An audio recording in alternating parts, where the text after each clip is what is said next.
Bueno, para los que no me conocen, y me gusta que cuando hacemos preguntas también se identifiquen, así los conozco. Yo soy Silvia Pedreta, como saben algunos, soy la directora del Instituto de los Derechos de la Mujer de este colegio. Les doy la bienvenida nuevamente a todos y le damos la bienvenida con un aplauso a la doctora.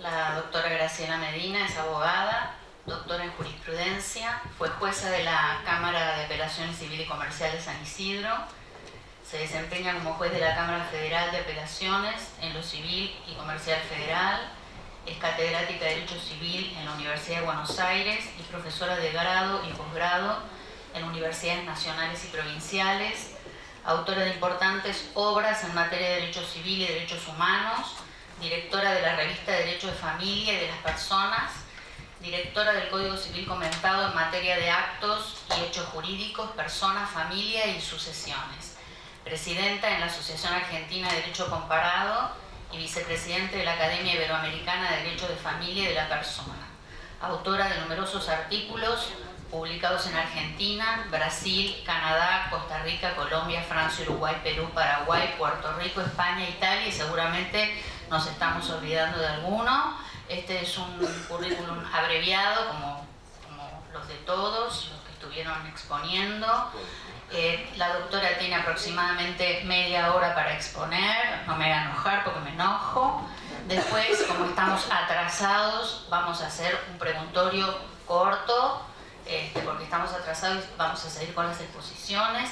Y a mí me gustaría, si es que la doctora tiene ánimo para hacerlo y si ha preparado o ha leído o ha repasado el tema, que nos hable sobre género y acceso a la justicia y género y salud.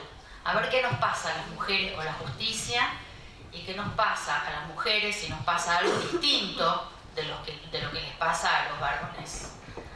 Bueno, adelante. Bueno, antes que nada, muchísimas gracias por la invitación. Estar para mí en el Colegio de Abogados de San Isidro siempre es un placer, un honor y estoy muy agradecida a este colegio. San Isidro ha sido el lugar en mi larguísima carrera judicial he sido más feliz. Y he sido más feliz por los abogados, por el Colegio de Abogados, por la forma en que a uno lo tratan, por cómo le permiten desarrollarse y al mismo tiempo por el apoyo que le dan a los profesores. Miles de veces yo he venido a la biblioteca del colegio porque nosotros los jueces no teníamos biblioteca. Cada vez que teníamos un problema con un ascensor en la cámara de enfrente, recurríamos a los abogados y lo solucionábamos. Cada vez que teníamos un inconveniente con cualquier cosa de infraestructura, siempre tuvimos el apoyo indiscutible de este colegio y por lo tanto mi agradecimiento hacia el mismo es enorme. Me ponen a mí en una posición muy difícil, que es tener que hablar de vulnerabilidad y género. Y por eso quizás lo que tenemos que pensar en pensar qué es para nosotros la vulnerabilidad y después de eso hablar completamente de género y vulnerabilidad. Entonces me veo.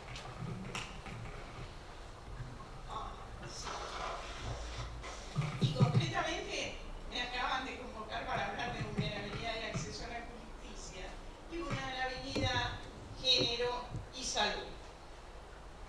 El tema es excesivamente amplio y para hacerlo solo en 20 minutos debemos tener algunas... ¿Ahí se escucha?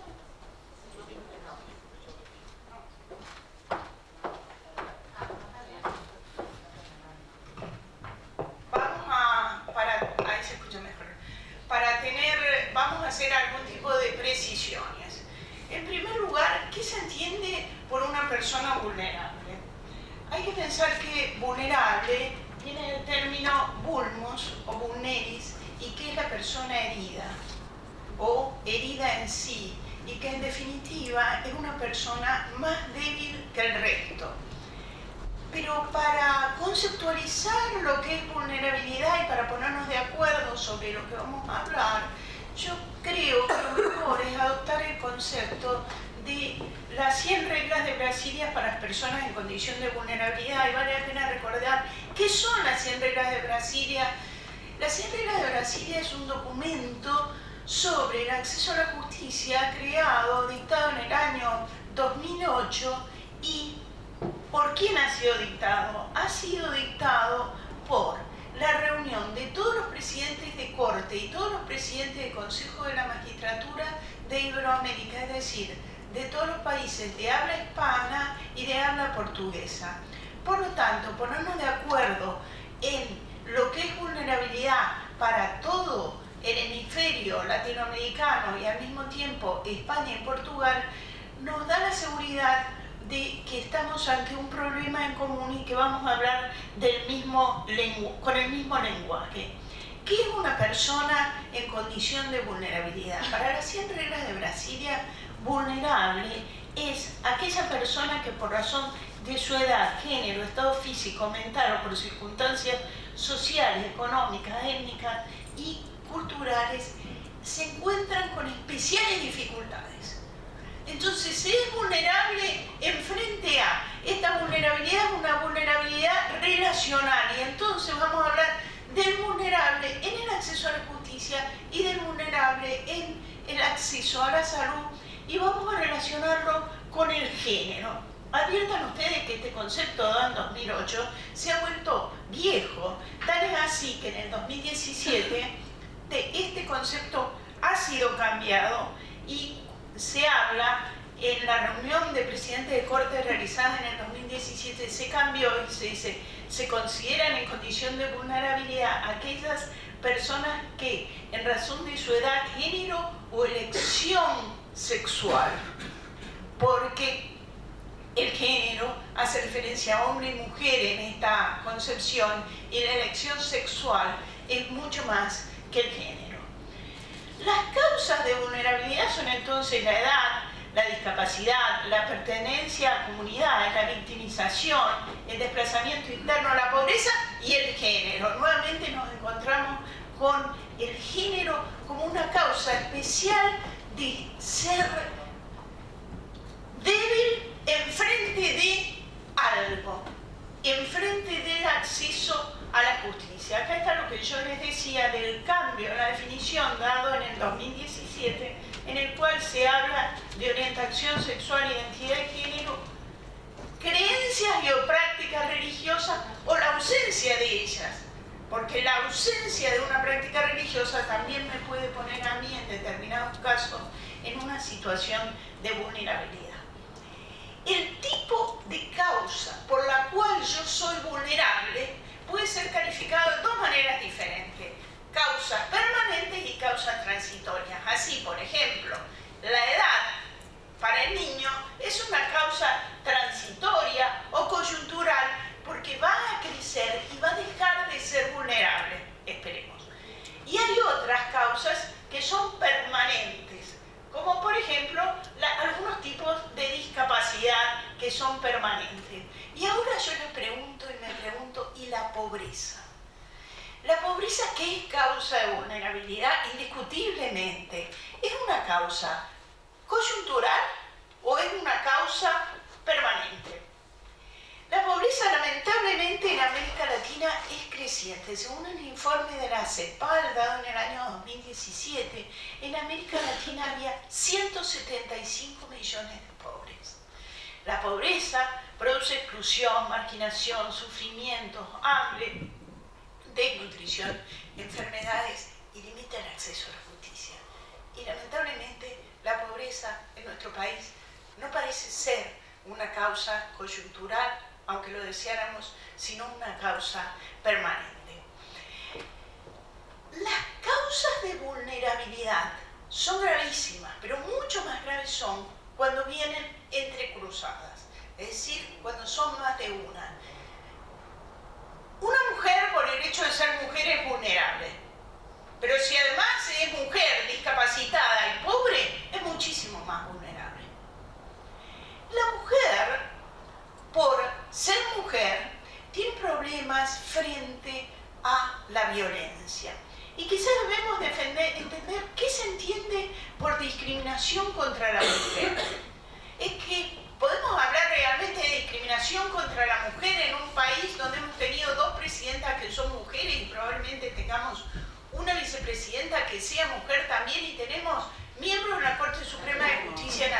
que son mujeres. Y la gobernadora de la provincia más importante es una mujer, o hablar de discriminación por género es simplemente vender un discurso políticamente correcto en este momento.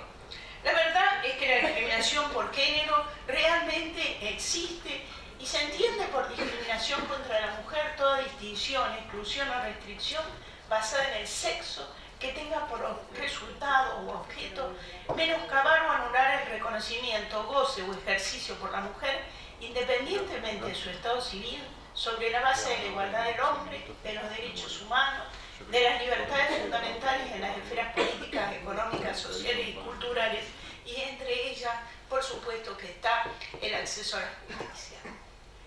De nada vale que declamemos derechos y que creemos estatutos con respecto a la mujer y a su igualdad con respecto al hombre y a la lucha contra la violencia que se ejerce contra la mujer si esta mujer no puede acceder al servicio de justicia para hacer efectivos sus derechos.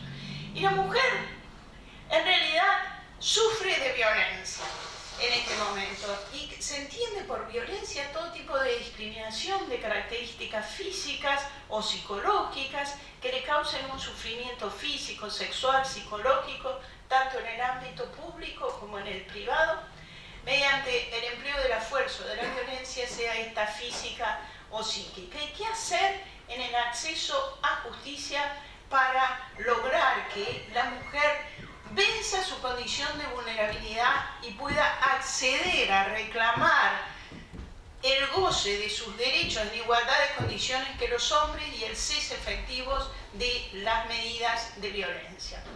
Bien, el acceso a justicia y las mujeres, sobre todo víctimas de violencia doméstica, se encuentran con este problema en este momento. En primer lugar, la diversidad de lugares donde se debe acudir para hacer una denuncia, es decir, la diversidad de bocas donde se toma la denuncia. La mujer no sabe a dónde ir y quienes la reciben no saben muchas veces qué hacer con la denuncia. En segundo lugar, y muy importante, el problema que sufre la mujer en el acceso a justicia es la revictimización. Tanto es así que hoy se denomina al Estado, y el Estado somos todos, el segundo agresor. Es cierto que la mujer sufre la violencia por parte de un tercero que no es el Estado, como por ejemplo cuando esta mujer es violada.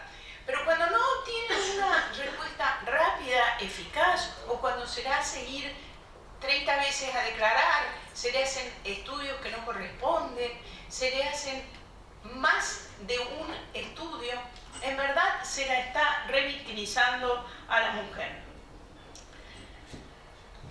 Hace muy poco tiempo la Corte Interamericana de Derechos Humanos tuvo la oportunidad de resolver un caso sobre una niña en Nicaragua que había sido violada por su padre, y cuando accede a la justicia o denuncia a su padre, que era abogado, a la niña le hicieron 3 pericias. En las pericias había más de 7 u 8 personas en su realización, entre las cuales estaba el juez, el secretario del juzgado, el auxiliar del juzgado. A la niña también, después de la agresión sexual, se le hizo hacer una reconstrucción del hecho, adoptando las mismas poses, vistiéndose de la misma manera que lo hacía en el momento en que fue agredida por su padre. Por supuesto que cuando se reclama ante el Estado de Nicaragua, el Estado es condenado, pero el Estado se defiende diciendo que el deber del Estado es una obligación de medios, cosa que todos hemos estudiado, que las obligaciones de los abogados son una obligación de medios y que a las investigaciones se le debe aplicar el Código de Procedimiento. Pero en ese caso, la Corte Interamericana habló de revictimización y habló de Estado como segundo agresor, porque jamás se deben hacer estudios innecesarios o se debe tratar de evitar que la víctima y el victimario se encuentren. Otro problema que tiene la mujer en el acceso a la justicia es la invisibilización de la violencia. La violencia no tiene importancia, la violencia no existe, la violencia es una cosa hacia adentro, y ¿para qué darle la trascendencia? esta invisibilización de la violencia es lo que ha llevado muchas veces a la muerte de las mujeres. Otro problema es la valoración de la prueba. ¿Cómo y cuándo se debe probar? ¿Se debe probar exactamente igual un juicio entre dos empresarios o entre dos hombres que un juicio en donde actúa la mujer? No, evidentemente que no. ¿Y por qué? Porque la mujer pertenece a una categoría vulnerable. Como pertenece a una categoría vulnerable, se le debe aplicar a la misma el principio de las categorías sospechosas. Principio de las categorías sospechosas que la Corte de Justicia de la Nación ha dicho que consiste en que a la mujer, por su género y por su vulnerabilidad, solo debe probar el hecho y la actitud que se presume discriminatoria. Y deberá ser la otra parte la que demuestre que tal conducta no es arbitraria y que está justificada en una razón superior que la haga plausible. Ello se dio en el caso Cisneros. El caso Cisneros fue el caso de la colectivera de Salta. Una colectivera en Salta, una mujer que aspiraba a ser colectivera, jamás era contratada en las empresas de colectivo. Finalmente recurre ante la justicia, en primera instancia lo gana, en segunda instancia lo gana, en la Corte de Salta lo pierde, porque la Corte de Salta dice, no señores, no hay discriminación porque es razonable que la mujer no haya sido contratada dado que no tenía experiencia. Yo les pregunto y me pregunto, ¿cómo vamos a contratar a alguien con experiencia si nunca jamás le permitieron acceder al colectivo ni subiese para ponerlo en marcha?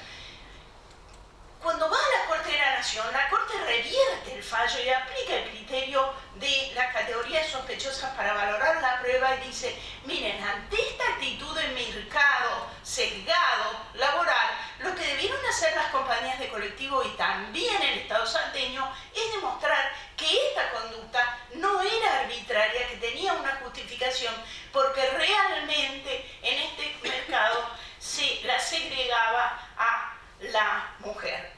En definitiva, lo que hay que adoptar para juzgar a la mujer, y no solo para juzgarla, para permitirle que acceda a la justicia, es juzgar y actuar en tribunales con perspectiva de género. Y esa actuación con perspectiva de género que va a impedir la revictimización, va a lograr la visibilización y va a hacer posible una valoración diferente de la prueba, es una actitud que no solamente tienen que tener los jueces, o tenemos que tener los jueces, sino que la tienen que tener desde el primer empleado de la mesa de entrada al que accede la víctima, que jamás o muy pocas veces va a ver la cara del juez, pero se va a encontrar con un empleado de la mesa de entrada, con un funcionario que la tiene que atender entendiendo su problemática y tiene que explicarle o que conocer cómo accionar teniendo en cuenta las dificultades del género femenino para denunciar la violencia. Y si no hacemos esto, si yo no los convenzo a ustedes que esta es la manera de actuar en relación al género y al acceso a la justicia, lo que vamos a tener es responsabilidad del Estado por ser el Estado el segundo agresor y revictimizar a la víctima. Y aunque no sea por esta razón, que es una razón de contenido económico, porque el Estado somos todos, vamos a tener que cambiar nuestra forma de actuar, dado que si de lo contrario, el costo económico para el Estado es y seguirá siendo muchísimo. ¿Qué medidas tenemos que tomar con respecto a la mujer para que pueda acceder a la justicia? En primer lugar, la gratuidad de los procedimientos. En segundo lugar, la calidad y la especialidad del asesoramiento que se les brinde y la calidad y especialización de quien la juzga. Gratuidad no puede venir en contra de especialización. No porque el servicio sea gratuito tiene que ser malo, sino todo lo contrario. Los servicios gratuitos deben ser altamente especializados. También debemos tener medidas de simplificación de los requisitos para actuar en justicia. Hay que promover la oralidad, la práctica anticipada de la prueba, los medios alternativos de resolución de conflictos, siempre y cuando no sean con respecto a la violencia, y la información que se les da. Y tenemos que poner acento en la información. ¿Por qué? Porque generalmente en la justicia no se brinda información a las víctimas.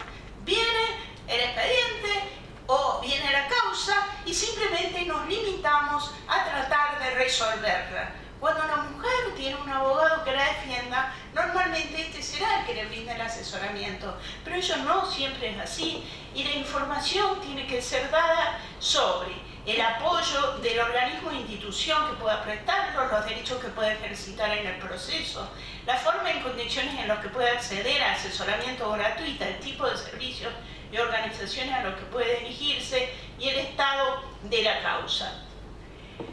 En el género y en las 100 reglas de Brasilia hay disposiciones especiales sobre la violencia contra la mujer.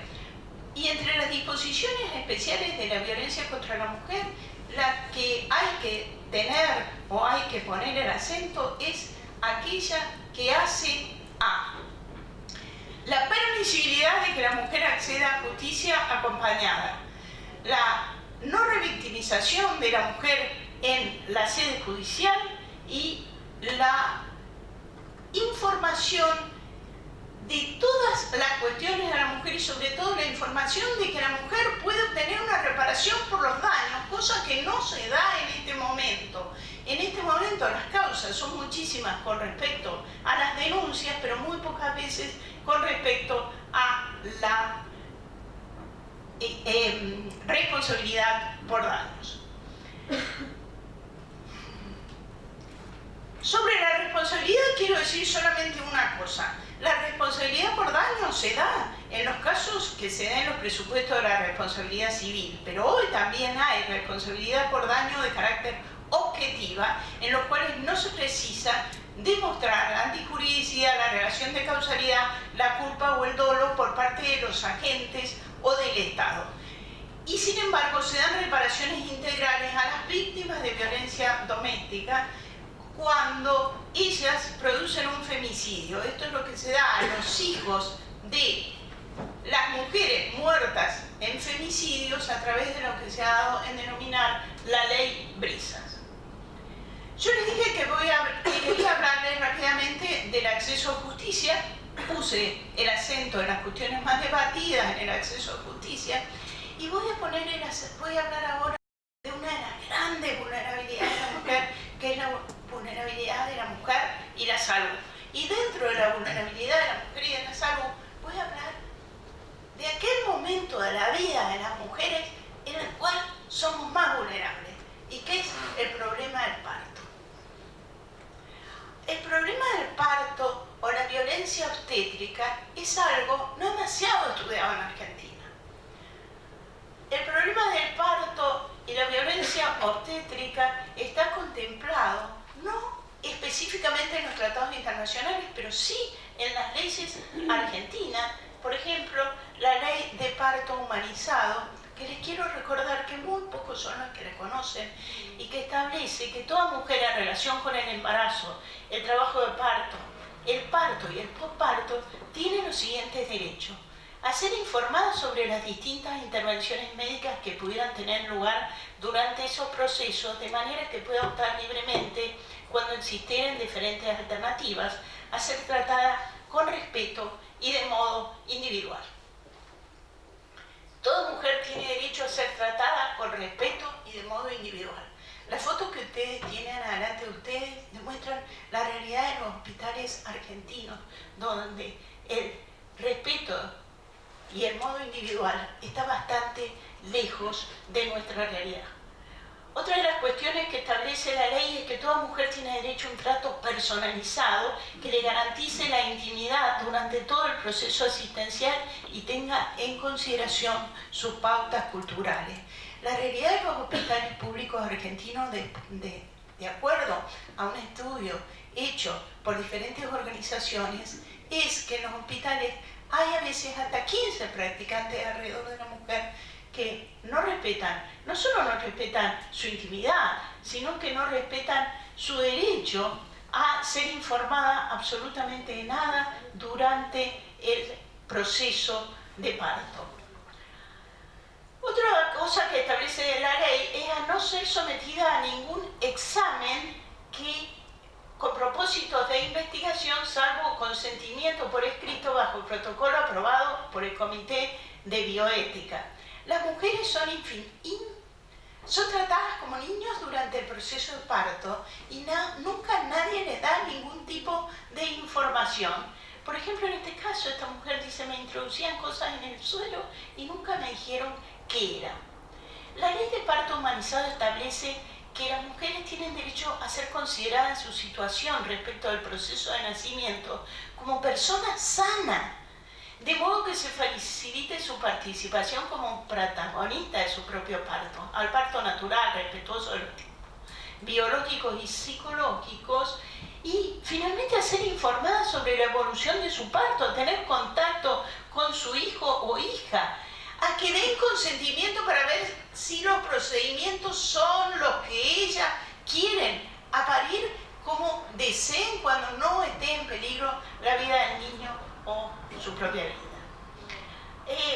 A tener a su lado a su hijo o hija durante la permanencia en el establecimiento sanitario, siempre que el recién nacido no requiera de cuidados especiales.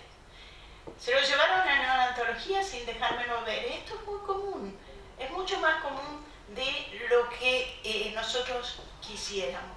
A estar acompañada por una persona de su confianza y elección durante el trabajo de parto, posparto y cesárea. Esta ley es una ley nacional que es obligatoria en nuestro país. La posibilidad de estar acompañada permite llegar a muchos más partos normales, a mucho menos medicalización, y sin embargo no es cumplida. Cabe señalar que la ley contiene sanciones para el incumplimiento de estas obligaciones por parte de la obra social, de las entidades de medicina prepaga, como así también para el incumplimiento por parte de las profesionales de la salud y sus colaboradores y de las instituciones en que presten servicios. Será considerado falta grave a los fines sancionatorios sin perjuicio de la responsabilidad civil y penal que pudiera corresponder. Y sin embargo, las mujeres muchas veces no hacen la denuncia o no se dan este tipo de causa. ¿Y por qué no hacen la denuncia? No hacen la denuncia porque el servicio médico y en general en el interior del país es uno solo. Entonces no se atreven, tienen miedo a denunciar las faltas, los tratos humillantes o los malos tratos con respecto a los sistemas de salud. La nueva ley o la ley de protección integral a la mujer considera que esto es una forma de violencia y de violencia obstétrica. La violencia obstétrica da lugar, le digo nuevamente, a responsabilidad por daño a los profesionales de salud, de las obras sociales y de las empresas de medicina prepaga. Esta es una frase que en un estudio hecho sobre la vulnerabilidad de las mujeres en proceso de parto es muy común encontrar. Me metieron la mano más o menos 3 estudiantes, sentí vergüenza, bronca, me tapaban la cara con la sábana para que no me miraran. En múltiples ocasiones las mujeres son revisadas por un médico y un grupo de practicantes y estudiantes sin ninguna explicación, ni respeto por su pudor y sin ser consultadas sobre si están de acuerdo de ser escrutadas, palpadas, investigadas en lugares sin ningún tipo de privacidad por múltiples personas. La vulneración del derecho a la intimidad por la intromisión no consentida en su privacidad mediante la exhibición o revisión masiva del cuerpo y de los órganos genitales es una cuestión que parece que fuera natural y que las mujeres debiéramos consentir y que los hombres debieran tolerar. Esto no es así. No beneficia ni a la mujer ni al niño. No hace más eficaces los partos. No nos hace mejores ciudadanos, ni a nuestros hijos los hace mejores. La cesárea tenía que ser en ese momento porque él venía a 100 kilómetros, porque él venía desde 100 kilómetros y no se iba a volver. Recuerden ustedes que habíamos dicho que debían de respetar los tiempos del parto. La violación del derecho a la información y a la toma de decisiones.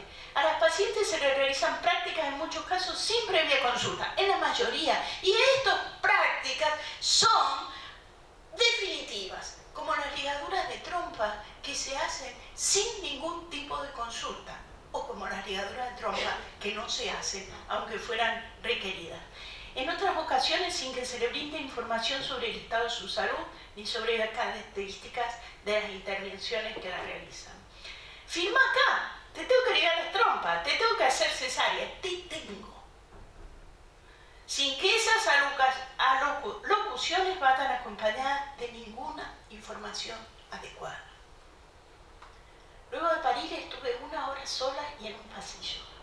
Esto constituye en algunos casos tratos crueles, inhumanos y degradantes. Estos se producen por la insensibilidad frente al dolor, el silencio, la infantilización, los insultos, los comentarios humillantes y los malos tratos. Sobre todo en las mujeres que llegan con un proceso de legrado y que ingresan a los hospitales públicos con consecuencias de abortos inseguros o con síntomas que generen sospechas al personal de la salud.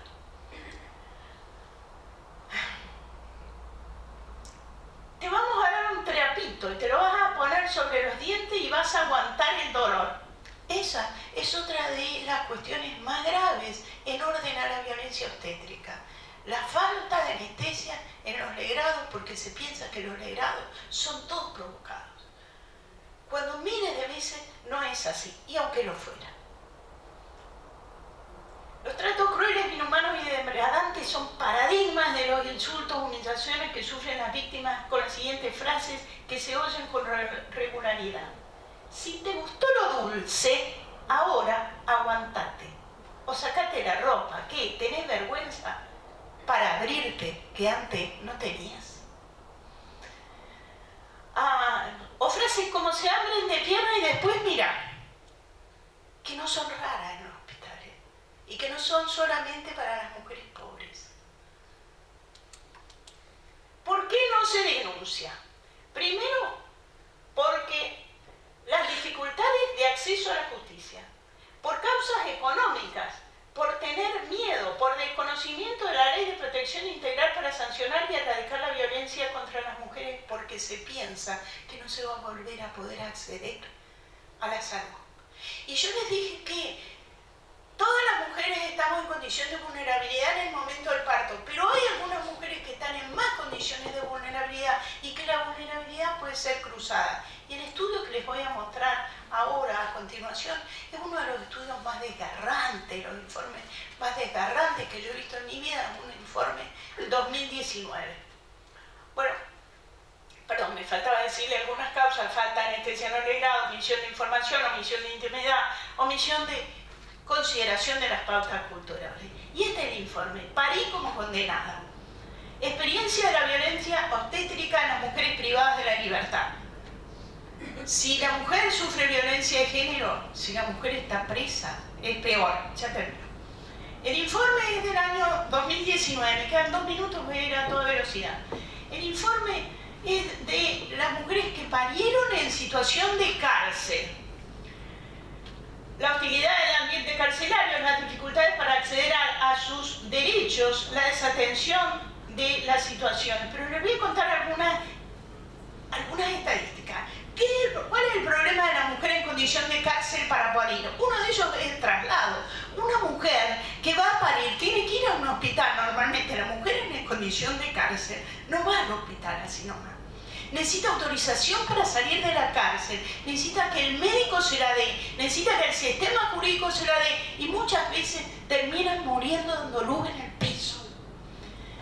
El 50% de las presas que dieron a luz fueron inmovilizadas durante la hospitalización por inmovilización en las manos o por inmovilización en los pies, que se denominan pateras, esposas o pateras, mujeres que estaban dando a luz. Falta de médicos especializados en las unidades carcelarias. Al 66% de las mujeres se les denegó el derecho a estar acompañadas, que al principio habíamos dicho que se tienen por ley y no por el hecho de ser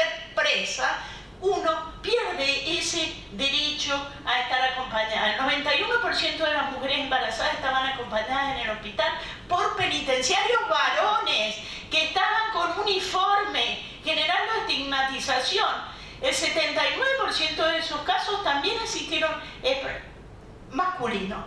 El 42% de los casos refieren no haber tenido privacidad en el parto. Claro, si estaba el guardia cárcel en el medio. El 78% refirió la presencia de personal. La custodia dentro de la habitación se considera desmesurada, teniendo en cuenta la escasa posibilidad de la mujer de huir durante el trabajo de parto, que además está encadenada. El 60% de las mujeres encuestadas manifestó que tuvo contacto con el bebé al instante. Está bien eso, pero el 40% no lo pudo ver porque estaba presa. Y de ese porcentaje de personas que no pudieron ver a su hijo porque estaban presas, están aquellas que el niño fue a neonatología, a veces por razones médicas, a veces porque sí nomás, pero la madre volvía a la cárcel, por supuesto que perdía la leche materna y perdía toda posibilidad de ver a su hijo que estaba en neonatología. Las recomendaciones, quizás a ustedes les surja del mero sentido común, y a mí no me queda tiempo para decirla. Me queda tiempo solamente por hacer una conclusión en la que le pido por favor que estemos todos de acuerdo. Somos conscientes de la crisis por la que pasa el sistema de salud: carencia de infraestructuras adecuadas, escasez de recursos, exigüidad de los presupuestos, de la insuficiencia de personal, de la insuficiencia del apoyo tecnológico. Su extrema gravedad no justifica los malos tratos en un régimen jurídico basado en el respeto de los derechos humanos, ya que ninguna miseria da derecho a dañar, y menos a lesionar por el género, en lo sexual y en lo reproductivo. Muchas gracias.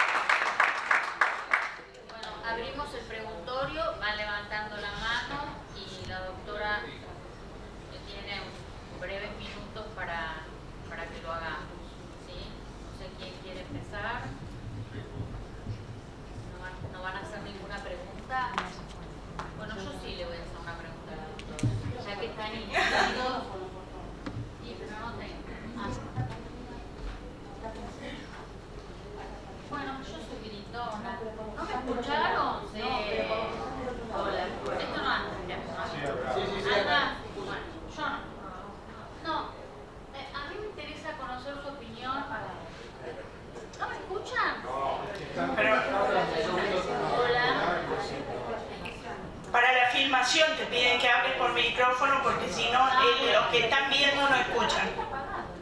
Bueno. Yo no pude hacerlo andar, por eso vine a hablar de parar. No, yo le quería hacer una pregunta que es la siguiente. A ver, nosotros desde el colegio hemos trabajado mucho el tema de la mirada hacia el interior de las instituciones y de los tres poderes del Estado. De hecho, en este colegio uno de los primeros ensayos de mirada interna fue una práctica que algunos recordarán, poner unos cartelitos en las puertas de las oficinas, que parecía una nimiedad, pero en la que nosotros teníamos dos frases. Una era: en este espacio o en esta oficina, Pisano, ¿qué me está haciendo? En este espacio no se admite la violencia contra la mujer, o en esta oficina mujeres y varones tenemos los mismos derechos. Esa mirada interna para nosotros es muy importante, y empezar por la crítica del espacio en el que nos desenvolvemos, social, laboral, ¿no? El espacio público, para no hablar de lo privado, aunque nosotros no hacemos tanta distinción entre lo público y lo privado, por lo menos la doctrina feminista. Entonces le quiero preguntar si usted sabe, si usted conoce de la existencia. Sabemos que el Superior Tribunal de la Nación hace unos años hizo un trabajo muy interesante, una mirada hacia el mismo Poder Judicial, en el que aparecen en la base de la pirámide las mujeres trabajando en los espacios peor remunerados, más allá que ya hemos tenido una presidenta, una gobernadora o juezas o ministras del Superior Tribunal de la Nación, y en los vértices de esos pirámides estaban los varones. Entonces, lo que le quiero preguntar, después de esta pequeña introducción, si usted conoce, sabe de la existencia de protocolos para evitar la violencia contra las mujeres o hacia las mujeres en el Poder Judicial, que es uno de los poderes del Estado al que usted pertenece. Si conoce la existencia del protocolo y si sabe de investigaciones que hayan llegado a buen puerto para reprimir este tipo de conductas. Bueno, la pregunta es muy interesante y muy amplia. Sí, por supuesto que sé de la existencia de protocolos en el Poder Judicial, tanto en el Poder Judicial como en el Ministerio Público de la Defensa y en el Ministerio Público Fiscal. Quizás el más interesante y el más completo de los protocolos que recomiendo leer es el del Ministerio Público Fiscal, donde hay un protocolo extremadamente detallista sobre lo que se debe hacer con las mujeres y el acceso a justicia.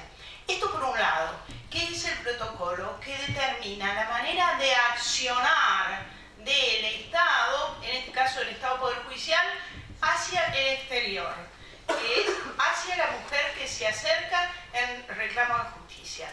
Pero también hay protocolos en el interior del Poder Judicial que determinan la forma de comportarse para evitar la violencia en el interior del Poder Judicial con respecto a las actuaciones de varones y mujeres. Y si el doctor Nissen me da un minuto, dos, les puedo contar un caso muy interesante en Córdoba. Córdoba es el lugar donde están mejor los protocolos de responsabilidad del Poder Judicial por el accionar violento contra las mujeres. Se trataba de lo siguiente: era un juez civil comercial, como podría ser un juez de acá de San Isidro, que tenía competencias en quiebra. Y una prosecretaria administrativa se equivocó y no renovó el plazo fijo de una quiebra durante el plazo de 15 días.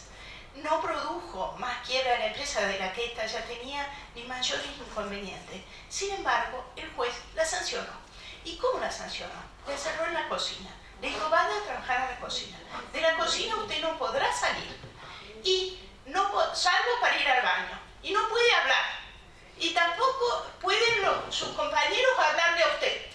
Y de ahora en más va a ser solamente el protocolo de los autos, el índice del protocolo de los autos.